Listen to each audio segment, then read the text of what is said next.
오늘 본문 12절을 보면은 너희 구원을 이루라라고 하는 말씀이 있습니다.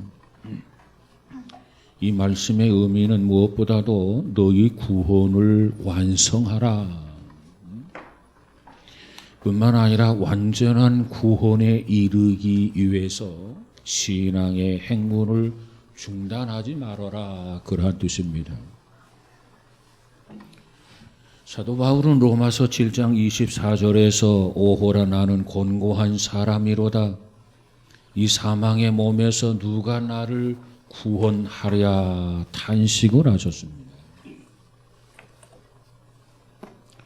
러시아의 표트트 대제라고 하는 사람은 말하기를 나는 러시아 왕국, 러시아 일국은 다스릴 줄 알았지만 내 마음을 다스리지 못했다, 이런 말을 했습니다. 그렇습니다. 우리가 술이라고 하는 것을 끊는 것도, 담배를 피우던 사람이 담배를 끊는 것도, 그리고 마약을 끊는 것도 우리의 마음대로 모든 것이 쉽게 되지를 않습니다. 하물며 우리 안에 있는 교만, 탐욕, 그리고 음란, 그리고 거짓, 그리고 시기, 또 불신앙 등 이와 같은 것들을 우리 인간의 혼자 힘으로는 결코 이길 수가 없습니다. 그렇기 때문에 우리는 매사에 하나님을 바라보며 하나님을 의지해서 우리는 그와 같은 죄와 우리는 그와 같은 허물로부터 구원을 받아야 되는 것을 믿으시기를 바랍니다. 그러므로 바울은 에베소 2장 8절에서 이렇게 말합니다. 너희는 그 은혜를 인하여 믿음으로 말미암아 구원을 얻었나니 이것이 너희에게서 난 것이 아니요 하나님의 선물이라. 행위에서 난 것이 아니니 이는 누구든지 자랑하지 못하게 하려 함이라. 그랬어요.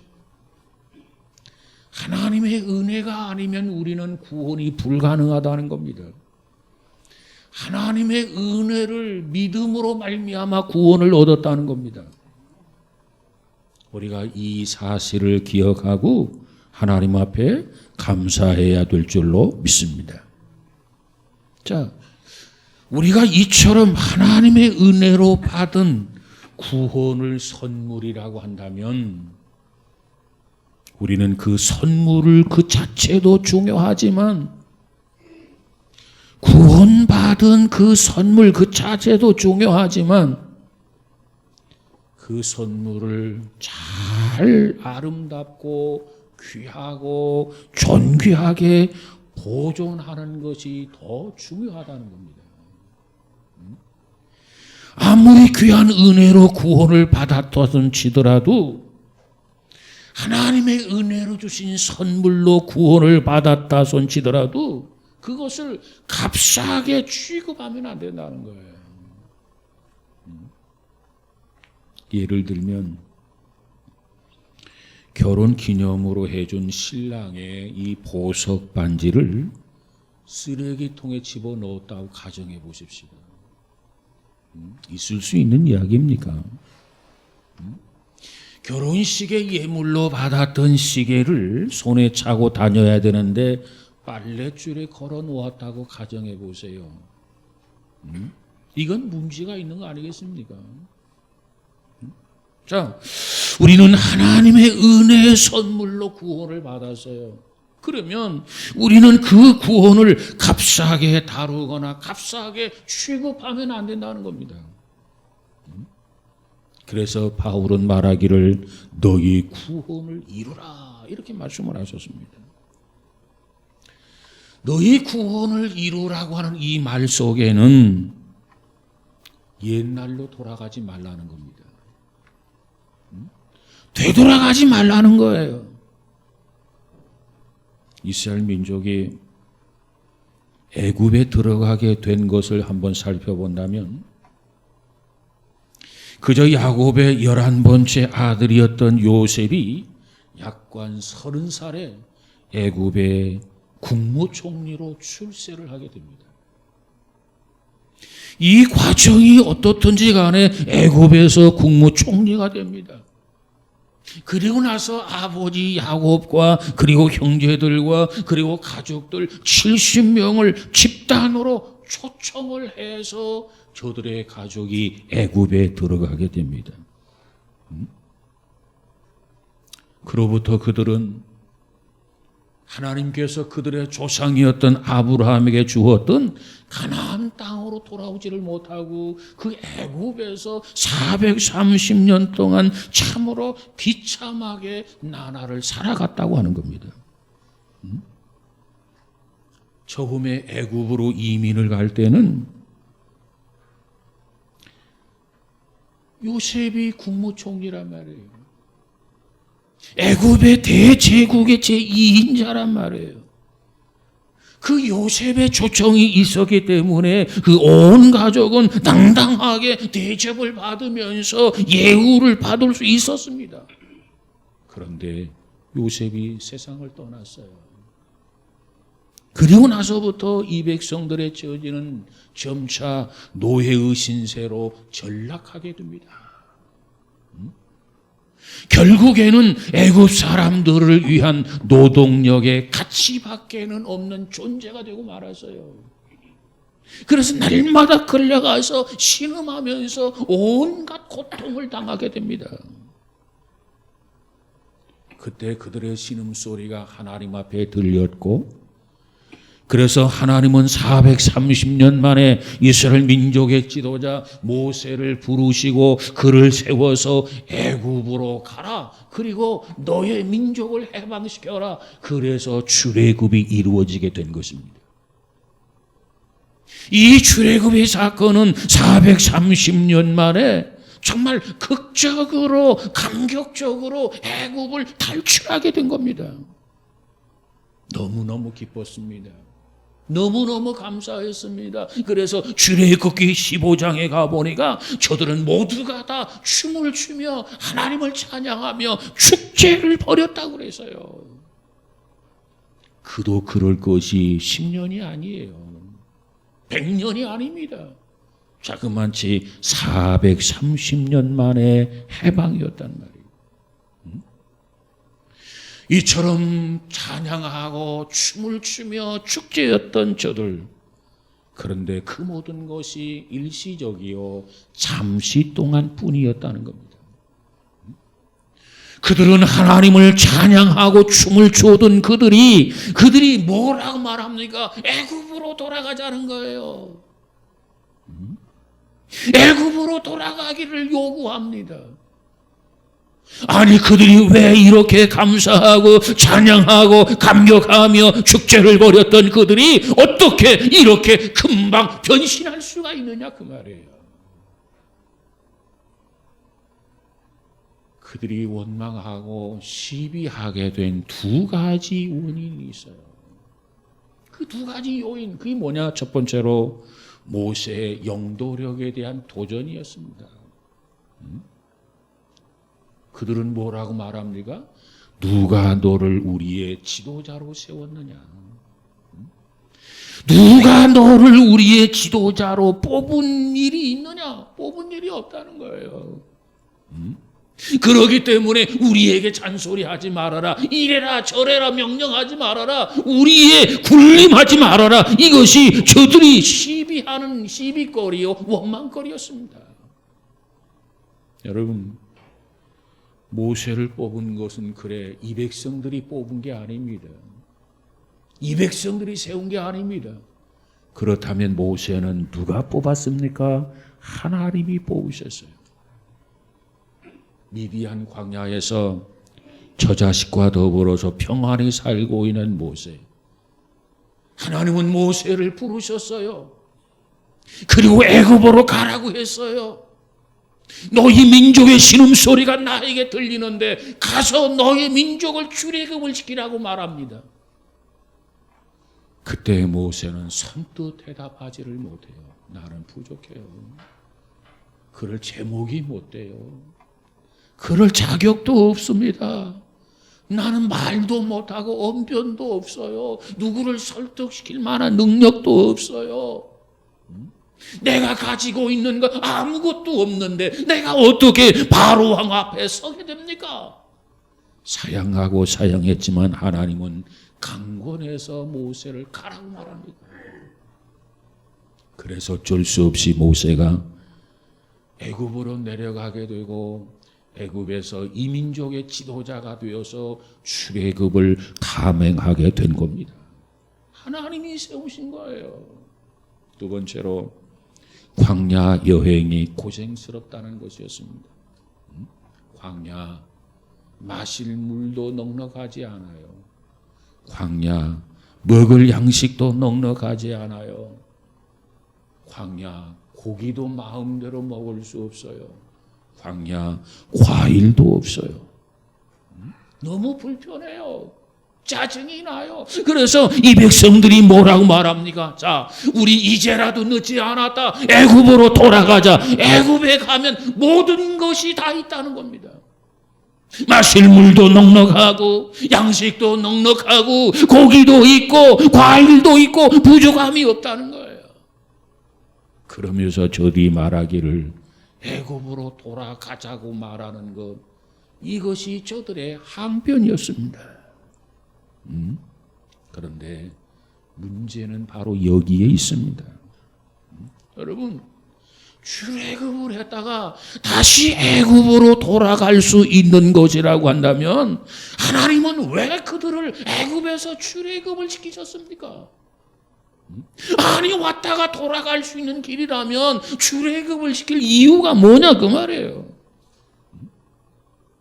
아니, 무엇 때문에 모세가 바로왕 앞에 서서 목숨을 걸고 바로와 투쟁하면서 이 민족을 출애굽을 시키느냐 그 말이에요.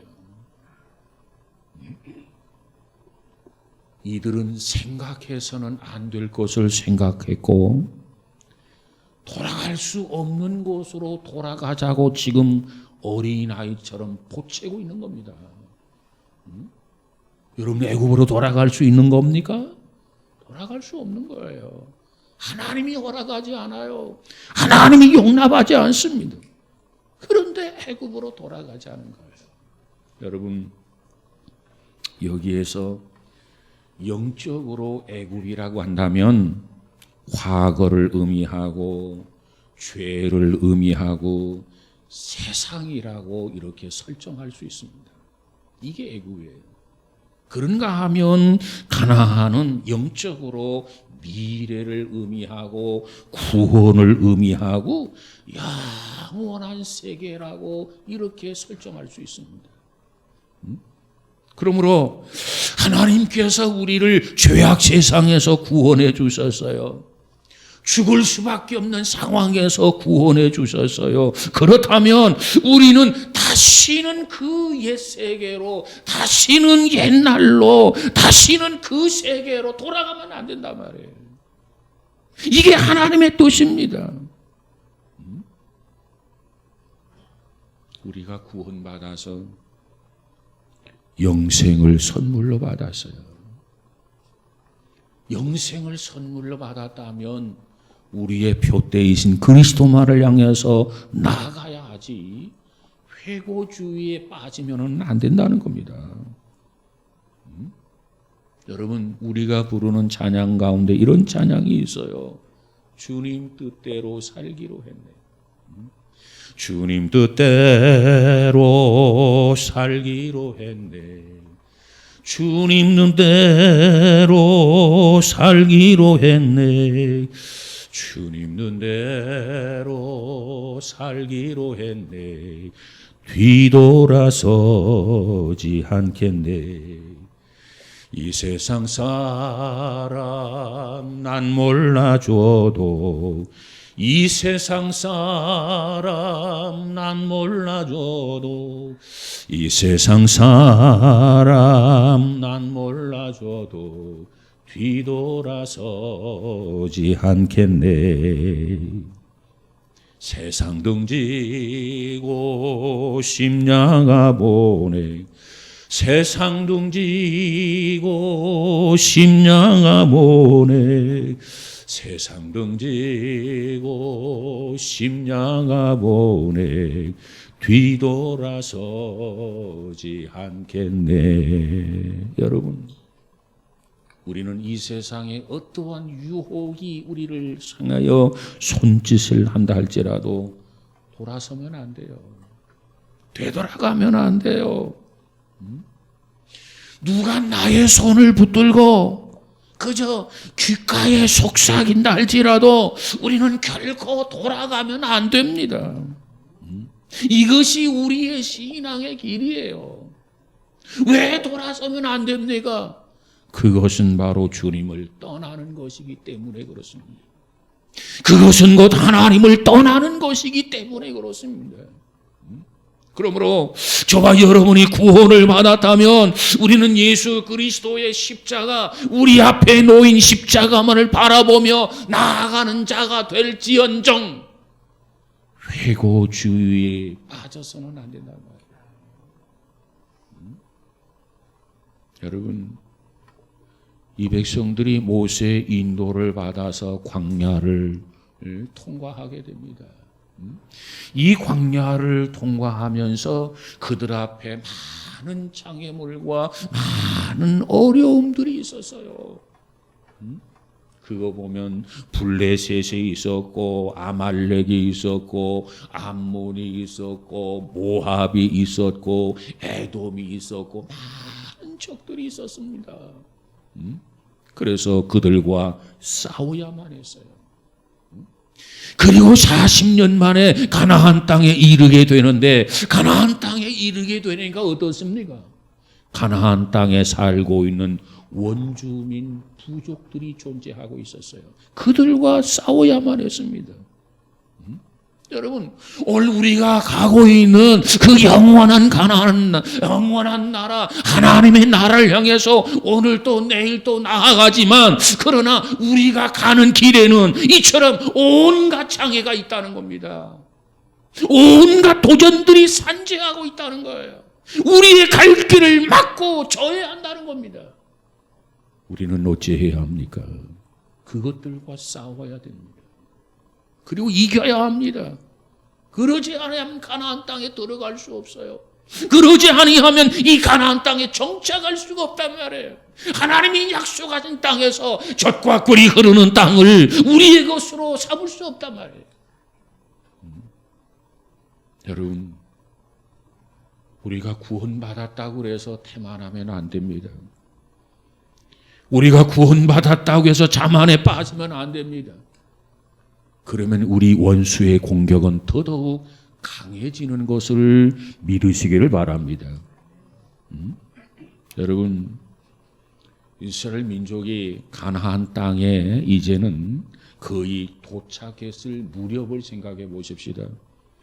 참 요단강까지 건넜어요.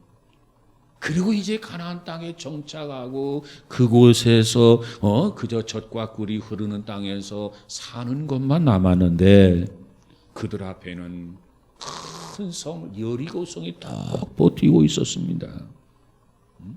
그 성을 정복해야 나아갈 수 있고 그리고 가나안 땅에 들어가서 정착할 수가 있단 말이에요.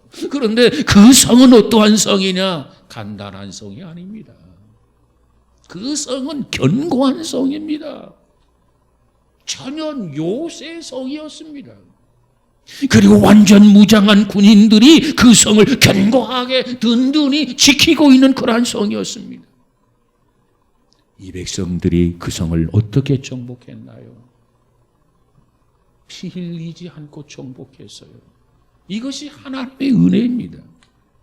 하나님이 함께 하셨고 하나님이 역사해 주셨기 때문에 저들은 하나님의 축복으로 피 흘리지 아니하고 무혈 입성한 것이 여리고성이었어요. 이처럼 난공불락의 성을 정복하자 이스라엘 백성은 너무 기뻤고 감사해서 축제를 벌이면서 진군을 하게 됩니다. 자, 이제는 여리고성을 정복했다. 그리고 우리가 조그마한 성이 그 앞에 또 가로막고 나섭니다. 그 성의 이름이 뭐냐? 이 성이었습니다.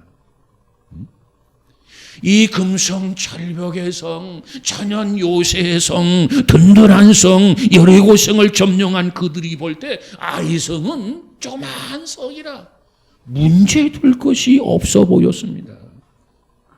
그래서 저들은 너무나도 쉽고 너무나도 간단하게 생각합니다. 그래서 우리 전군이 출전할 필요가 없다. 3,000명만 파송하기로 하고, 그리고 그들을 향해서 이기고 돌아오라 해서 3,000명을 파송하게 됩니다. 아이성에서 전투가 벌어졌어요. 여리고성에서 단 한 사람의 피 흘림도 없이 정복했는데, 이 아이성 전투에서 36명이 사망자가 생겼어요. 36명. 그리고 이 전쟁을 통해서 후퇴하면서 패전의 쓴맛을 보게 됩니다. 어떻게 된 겁니까? 원인이 도대체 뭡니까? 아간이라고 하는 사람이 지은 죄 때문이었습니다. 뿐만 아니라 또 다른 이유를 찾는다면 이 백성들이 가지고 있는 지나치게 승리했다고 하는 자만심, 이 안일함, 이것이 패하게 되는 원인이었다는 겁니다. 여러분, 오늘 우리가 세상을 살아가면서 우리에게 주어지는 위기라고 하는 것은 우리가 실패했을 때 위기보다도 성공했을 때 위기가 더 위험하다는 거예요. 우리가 가난하고 못 살 때보다는 부유하고 잘 살 때가 우리는 더 위험하다는 겁니다. 그래서 성경은 뭐라고 말합니까? 스스로 섰다고 하는 자 넘어질까 조심하라 그랬어요.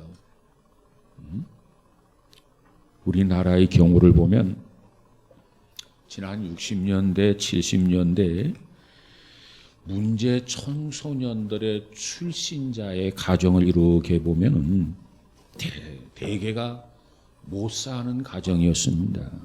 가난한 그런 가정에서 태어난 자녀들이 문제 청소년으로 탈선하기가 쉬웠습니다. 왜?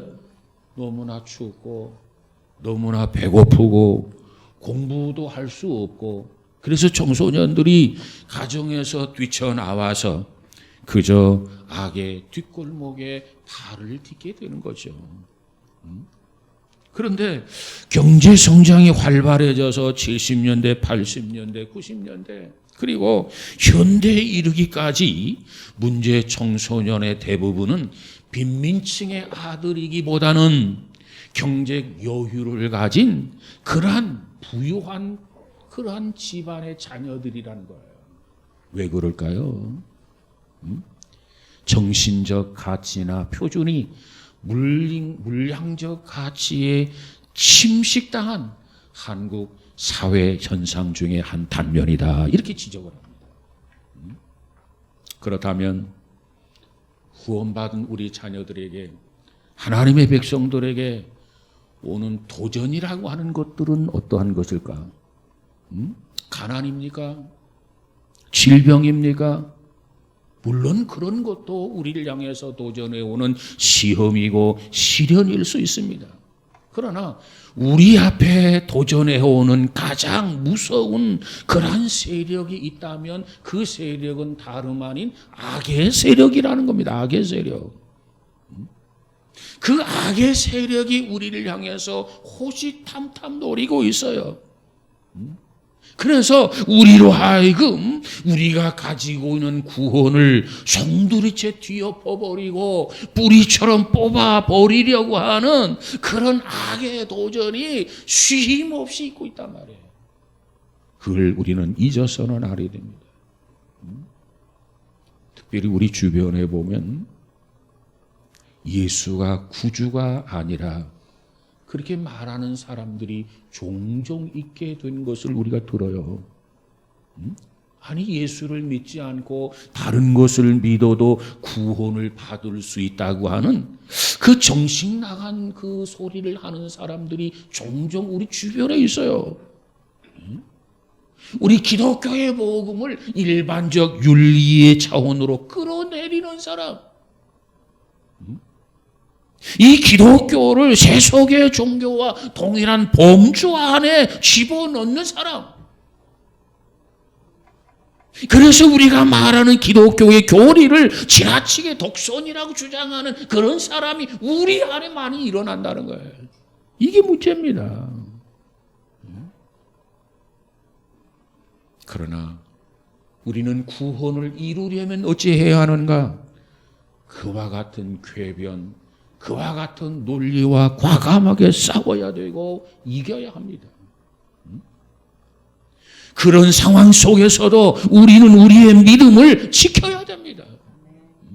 그래서 바울은 에베소서 6장 11절에서 뭐라고 말합니까? 마귀의 괴계를 능히 대적하기 위하여 하나님의 전신갑주를 입으라 그랬어요.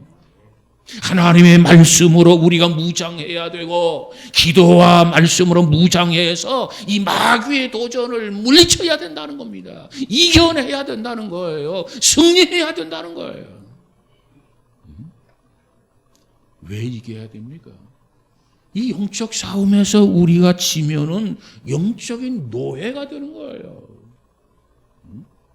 이 싸움에서 이기면 우리는 하나님의 자녀가 되는 겁니다.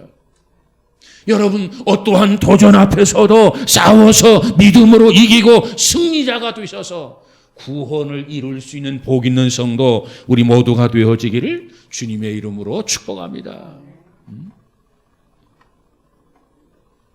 현실적 도전과 싸워서 이기라는 뜻이에요. 현실적 도전.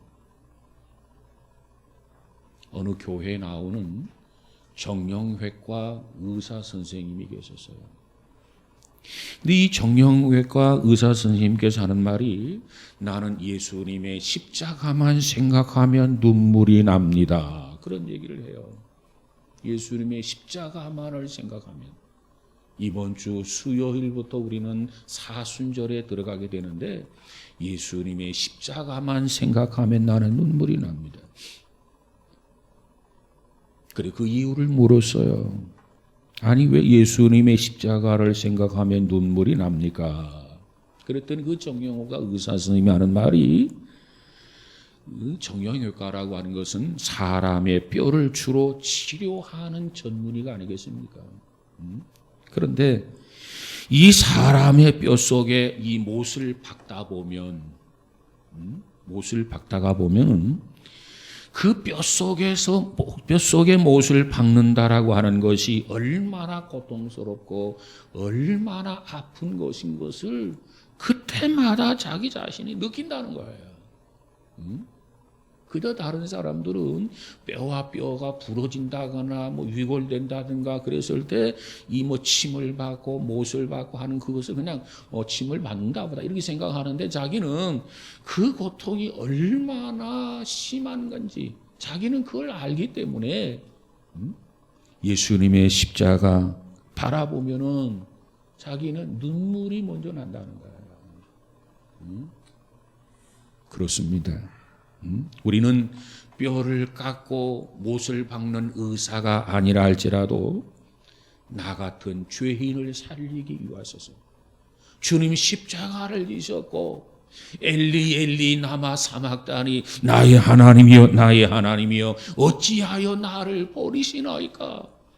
이처럼 신음하면서 절규하면서 마지막 다 이루었다 선언하신 그 주님, 여러분 그 십자가를 바라보면서 오늘 또 묵상하고 내일 또 묵상하고 주님의 아픔을 경험하면서 죄로부터 자유함을 얻은 것 확신 속에 감사하며 살아가는 우리 모두가 되어지기를 주님의 이름으로 축복합니다.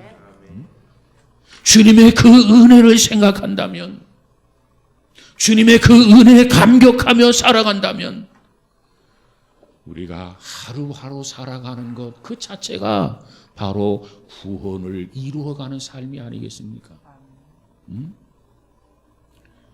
부모의 사랑을 깨닫고 부모에게 하루하루 감사하며 살아가는 사람은 결코 불효할 수가 없을 겁니다. 부모님이 나를 낳아주셨고 나를 길러주셨는데 내가 어떻게 그 은혜를 저버리고 감사를 저버리고 불효할 수 있겠는가? 불효할 수 없을 거예요. 스승의 은혜를 깨닫는 제자라면 어찌 스승의 얼굴에 침을 뱉고 스승에게 돌팔매질을 할 수가 있겠습니까? 불가능할 것입니다. 스승의 은혜를 모르니까 그런 제자가 나온 거 아니겠습니까? 주님의 은혜를 아는 신앙인이라면, 주님의 은혜에 감격한 그리스도인이라고 한다면 그 사랑에 감격하면서 하나님 앞에 감사하고 찬양하면서 들어가면서 하루하루의 삶을 통하여 구원을 완성하고 구원을 이루어가게 되는 거라고 말해요. 그래서 성경은 말하기를 나의 놔둔 것은 하나님의 은혜라. 범사에 감사하라. 그래야만 나의 구원이 완성되어져 가기 때문에 그런 거예요. 저와 여러분에게 이와 같은 은혜가 있어지기를 주님의 이름으로 축복합니다. 오늘도 주님의 은혜 생각하며 감격하여 찬양하고, 내일도 주님의 은혜를 생각하며 감사하여 찬양하고, 이와 같은 삶을 산다고 한다면 우리는 구원을 이루게 될 것입니다.